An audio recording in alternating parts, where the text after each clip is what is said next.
thank you very much. We have looked so much at the young people, but like one speaker said, that the young people of today were the babies of yesterday, and will certainly be the elders of tomorrow.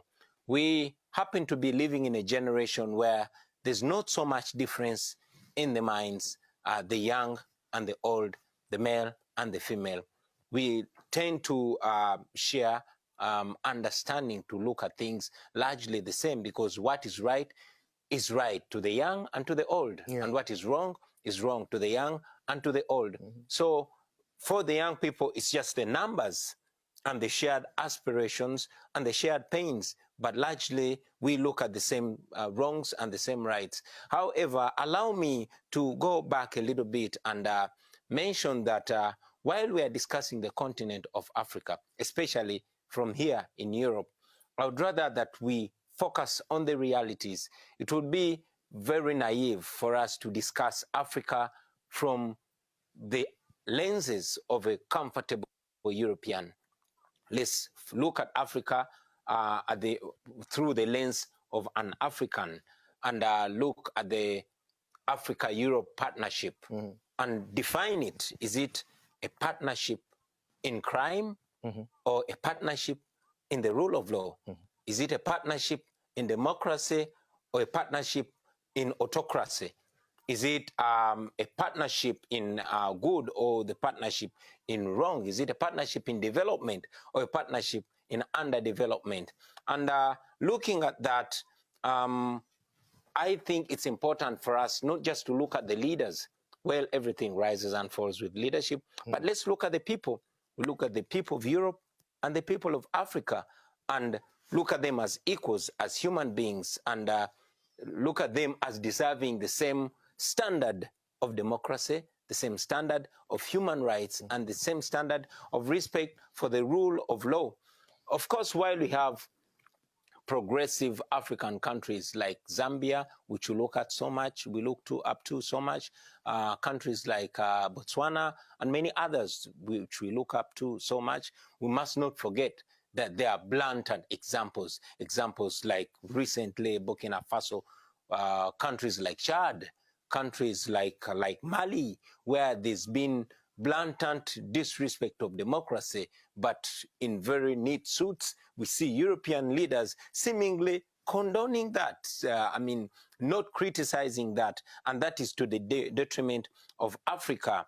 You know, we look at countries like Cameroon. I was looking at the African Cup of Nations, where the head of state in Cameroon can barely walk, you know, where they have to walk to him to hand over the trophy. And that's a shame to Africa. And that is something that Europe must not be seen to be part of.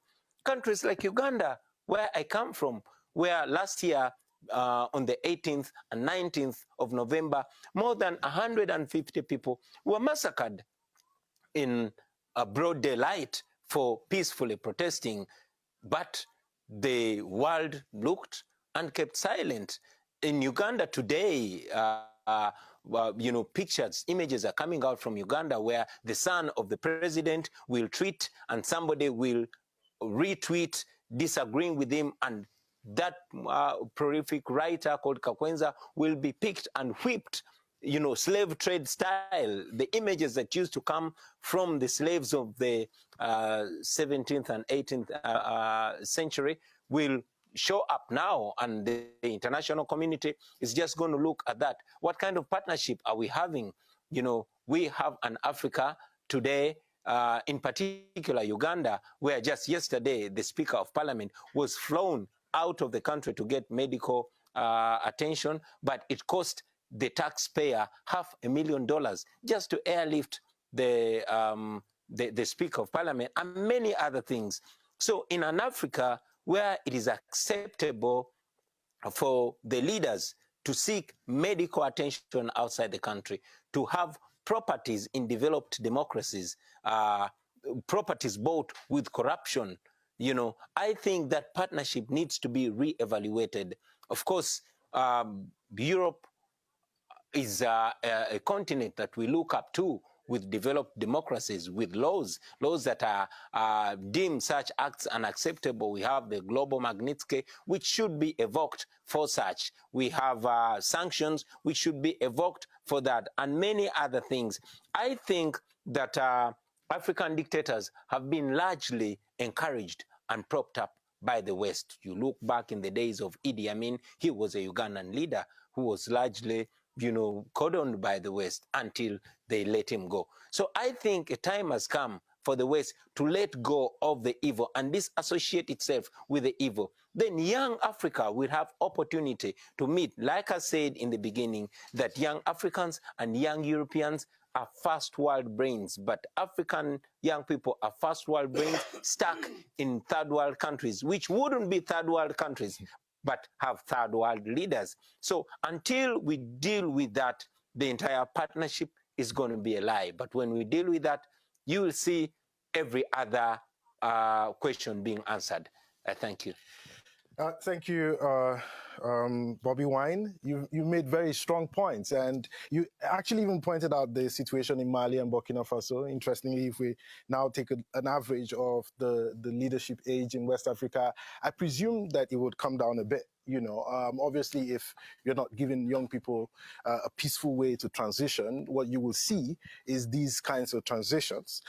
And so these are the kinds of things we want to avoid by creating peaceful opportunities for young people to influence where their country is going. Now, so I think before I say anything, I just want to say it's such a huge honor to share a platform with Bobby. I've just been listening to what you've said. It's quite easy for us to sit here in Brussels and talk about democracy. It's a very different story being on the ground in front of a military dictatorship and then pushing for those values. That is something. So I salute your determination. I salute your bravery. I salute your resilience. And it's an inspiration for all of us sitting here. It goes to show that if we're not careful, we could all slide into similar situations. So I think right at the outset, that's something that, I wanted to say.